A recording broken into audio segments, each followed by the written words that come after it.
Hello guys, welcome to the my channel.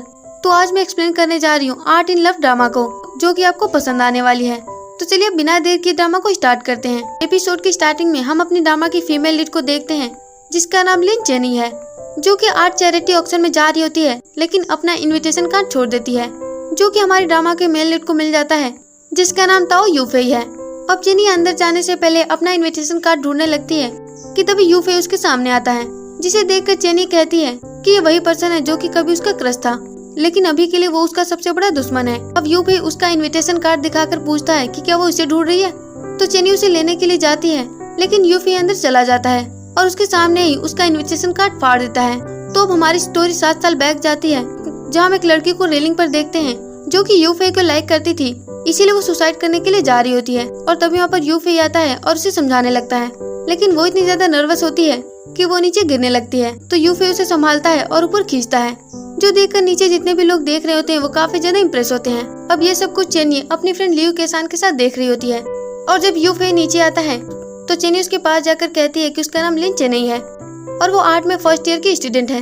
लेकिन Yufei कोई भी आंसर किए बिना वहाँ से चला जाता है। अब यहाँ पर चेनी यूफेई की तारीफ करती है, लेकिन केसान को कुछ भी स्पेशल नहीं लगता, क्योंकि उसे एप्स वाले लड़के पसंद थे।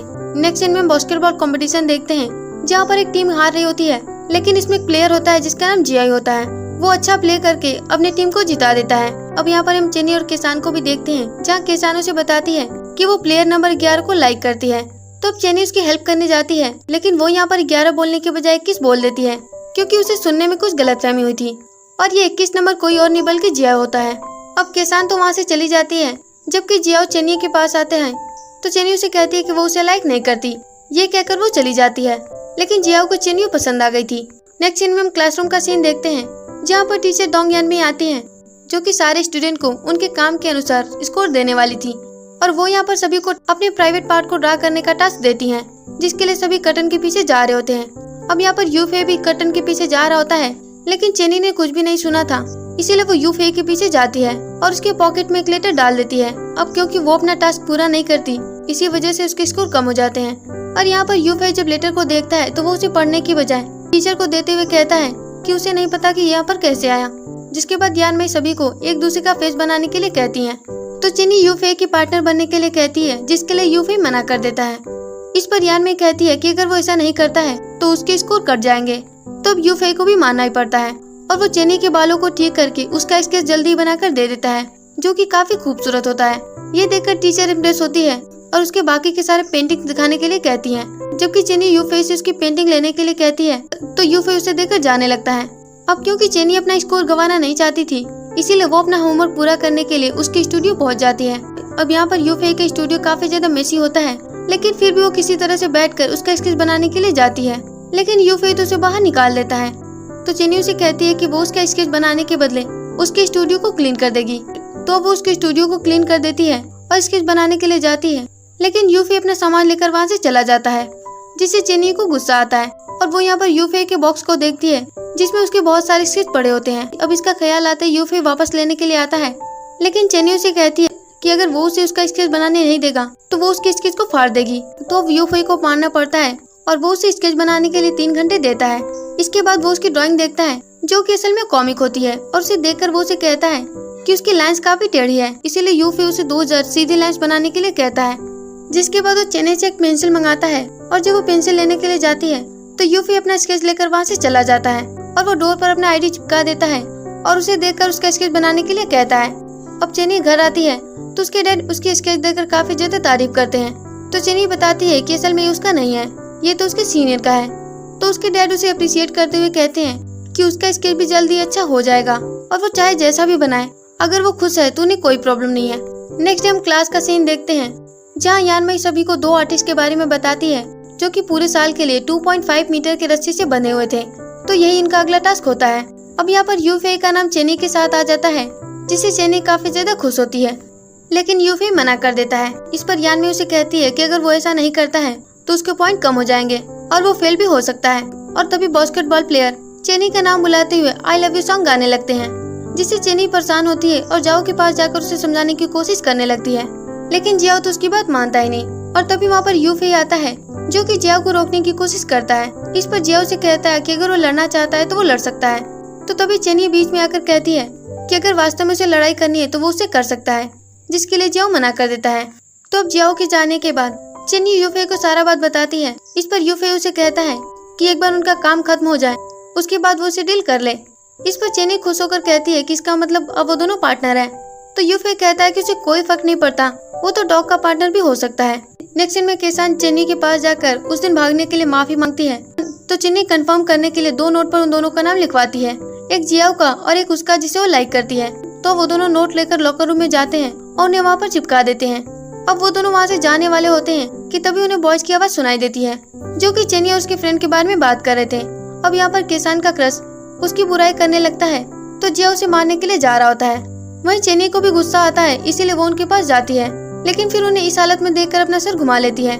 नेक्स्ट सीन में केसान काफी ज्यादा दुखी होती है और जिया उसके पास आता है तो उसे बताता है कि उसने अपने फ्रेंड को अच्छा सबक सिखाया है। अब यहाँ पर दोनों बातें करते हैं, जहाँ जियाओ को पता चलता है कि केसान को बास्केटबॉल के बारे में काफी कुछ पता है, इसीलिए किसी जॉब के लिए वो उसे अपने कोच से मिलवाने के लिए कहता है, जिसके बाद ये दोनों काफी अच्छे फ्रेंड बन जाते हैं। वही हम यानमई को देखते हैं, जिसके पास यूफे अपनी पेंटिंग लेकर आता है और उसके स्कूल में एडमिशन लेने के लिए उसे रिकमेंडेशन लेटर लिखने के लिए कहता है, जिसके लिए यानमई मना करते हुए कहती है कि ये इतना भी आसान नहीं है, अगर उसे पैसों की जरूरत है तो वो 1 साल के लिए उसका असिस्टेंट बन सकता है, जिससे उसकी लाइफ काफी ज्यादा एंजॉयफुल हो जाएगी और वो एडमिशन भी ले पाएगा। तो यूफे बिना कोई जवाब दिए वहाँ से चला जाता है। नेक्स्ट डे यूफे और चेनियो का टास्क स्टार्ट हो जाता है। वहीं हम जियाओ को देखते हैं, जो कि केसान को अपने टीम मेंबर से मिलवाता है, तो उसे देखकर सभी काफी ज्यादा खुश होते हैं, सिवाय उस लड़के के जिस पर केसान का क्रश था। जबकि हम इन दोनों को देखते हैं जिनका टास्क स्टार्ट हो जाता है, लेकिन ये दोनों लड़ाई कर रहे होते हैं कि उन्हें किस तरफ जाना चाहिए। अब यहाँ पर यूफे काफी ज्यादा गुस्से में होता है, इसीलिए चेनियो को उसकी बात मानकर उसके पीछे जाना पड़ता है। जिसके बाद जियाओ केसान को अपना अच्छा फ्रेंड बना लेता है और चेनियो को इम्प्रेस करने के लिए उसके बारे में सारी बातें बताने के लिए कहता है। जिसके बाद हम इन दोनों को स्टूडियो में देखते हैं, जहाँ पर जब रात में सोने की बात आती है तो चेनी पेट दर्द का बहाना करके वॉशरूम में जाती है, जहाँ वो अपने पेरेंट्स को रूम क्लीन रखने के लिए कहती है क्योंकि उसका फ्रेंड आ रहा है, लेकिन उसकी बातें यूफे सुन लेता है। अब चेनी यूफे के साथ घर पे जाती है, जहाँ पर उसके मॉम डैड सोचने लगते हैं कि ये उसका बॉयफ्रेंड है और वो टास्क का बहाना करके झूठ बोल रही है। तो यूफे उन्हें समझाता है, जिससे वो समझ जाते हैं। जिसके बाद चेनी बेड पर सोती है, जबकि यूफे नीचे। अब यहाँ पर दोनों अपने फेवरेट राइटर और फेवरेट पेंटर के बारे में बातें करते हैं, जिसके बाद सो जाते हैं। अब यूफे जब सो रहा होता है तो वो एक ड्रीम देखता है, जहाँ पर वो अपने डैड के साथ पेंटिंग करने के लिए जा रहा होता है, लेकिन अगले ही पल वो खुद को किसी रूम में बंद पाता है, जिससे वो डर जाता है। अब चेनी उसे इस तरह से देखती है तो वो उसे उठाते हुए पूछने लगती है कि उसे क्या हुआ है। तो यूफे उसका हाथ पकड़कर उसे जाने के लिए मना करता है। जिसके बाद अगली सुबह हम इन दोनों को एक साथ सोते हुए देखते हैं। अब सुबह उठने के बाद चेनी यूफे से उसके सपने के बारे में पूछती है, लेकिन यूफे उसे अपने काम से काम रखने का बोलकर जाने लगता है, जिससे चेनी गिर जाती है, उसके सिर में चोट लग जाती है। अगली सुबह चेनी जा रही होती है कि तभी वहाँ पर जियाओ आकर उसे अपनी बास्केटबॉल कंपटीशन के टिकट देता है। इसके बाद वो यूफे से कहता है कि अगर वो चेनी को लाइक करता है तो वो दोनों बराबर का कॉम्पीट कर सकते हैं, लेकिन यूफे मना करता है कि उसे उसमें कोई भी इंटरेस्ट नहीं है। जिसके बाद ये दोनों फूड खरीदने के लिए जाते हैं और वापस आ रहे होते हैं तो यहाँ पर इन्हें यानमई मिल जाती है, जो कि यूफे को उसके ऑफर के बारे में सोचने के लिए कहती है। और यहाँ पर जिस तरह से वो यूफे को टच कर रही होती है, उससे चेनी को कुछ अच्छी वाइब्स नहीं आती। नेक्स्ट सीन में चेनी अपनी ट्यूशन की क्लास ले रही होती है, जहाँ पर यूफे बैठकर बोर हो रहा है, इसीलिए वो उसे आधे क्लास से ही लेकर जाता है और वो स्टूडियो में जाकर कुछ भी नहीं कर रहा होता है, जिससे चेनी को काफी ज्यादा गुस्सा आता है। और तभी चेनी को केसान का मैसेज आता है, जो कि उसे बताती है कि जियाओ का कंपटीशन स्टार्ट होने वाला है। इसीलिए चेनी यूफे को भी अपने साथ लेकर जाती है, जहाँ पर वो चीयर करती है और यूफे का हाथ पकड़कर उसे भी चीयर करने के लिए कहती है। तो यूफे भी चीयर कर रहा होता है, लेकिन अचानक से उदास होकर बैठ जाता है। अब बास्केटबॉल खेलते हुए जियाओ के घुटनों में दर्द होने लगता है, तो यूफे उसे ऑयल दिखाते हुए कहता है कि ये काफी काम का है, लेकिन इससे कुछ पेन होगा। अब वो उसे मसाज देने लगता है, जिससे जियाओ को वाकई में पेन हो रहा होता है, लेकिन फिर जब वो खड़ा होता है तो उसका पेन एकदम चला जाता है। जिसके बाद यूफे चेनी को हॉस्पिटल में लेकर जाता है और उसे एक बेड पर आराम से बैठने के लिए कहता है कि किसी को भी पता नहीं लगना चाहिए कि यहाँ पर कोई और भी है। अब बेड पर बैठी होती है तो उसकी नजर यूफे के सर्टिफिकेट पर जाती है, इसीलिए वो उसे देखने के लिए आगे बढ़ती है, जिससे यूफे जो कि अपने कोच को मसाज दे रहा होता है, उसके ऊपर वही ऑयल गिर जाता है, जिससे उसके कोच को पेन होने लगता है, जिस वजह से उसकी आंटी उसे काफी ज्यादा डांटती हैं। और तभी वहाँ पर उसके अंकल आते हैं, जो कि उन्हें शांत रहने के लिए कहते हैं और बताते हैं कि कोच ने कुछ भी नहीं कहा। जिसके बाद यूफे अपनी ऑयली हैंड धोने के लिए जाता है, तो यहाँ पर उसकी आंटी उसके अंकल से कहती हैं कि उसे जल्दी से ग्रेजुएट हो जाना चाहिए। आखिरकार उन्होंने उस पर इतना खर्चा किया है, उसे वो भी तो पे करना होगा। क्या होगा अगर वो अपने फादर के जैसे जल्दी मर जाएगा। अब यूफे और चेनी दोनों उसकी बातें सुन लेते हैं तो चीनी उसे वहाँ से लेकर जाती है और रास्ते में उसका मूड खराब होता है तो वो उसका मूड ठीक करने की कोशिश कर रही होती है, लेकिन उसका मूड तो ठीक होता ही नहीं। जिसके बाद यूफी चेनी को अपने घर पे लेकर जाता है, जहाँ पर चेनी उसके फादर की फोटो देखती है तो वो कहती है कि वो दोनों बहुत ज्यादा सिमिलर दिखते हैं। जिस पर यूफी उनका फोटो ले लेता है और उसकी चीजों को हाथ लगाने के लिए मना करता है। जिसके बाद दोनों पेंटिंग के बारे में बात कर रहे होते हैं और यहाँ पर चेनी को एक नए तरीके से पेंट करने का आइडिया आता है, तो अब दोनों पेंटिंग को एंजॉय करते हुए करने लगते हैं और इसी एंजॉयमेंट के बीच में दोनों एक दूसरे के ऊपर गिर जाते हैं। जहाँ चेनी यूफी से कहती है कि वो स्माइल करते हुए काफी अच्छा दिखता है और वो ये उम्मीद करती है कि वो फ्यूचर में भी स्माइल करेगा।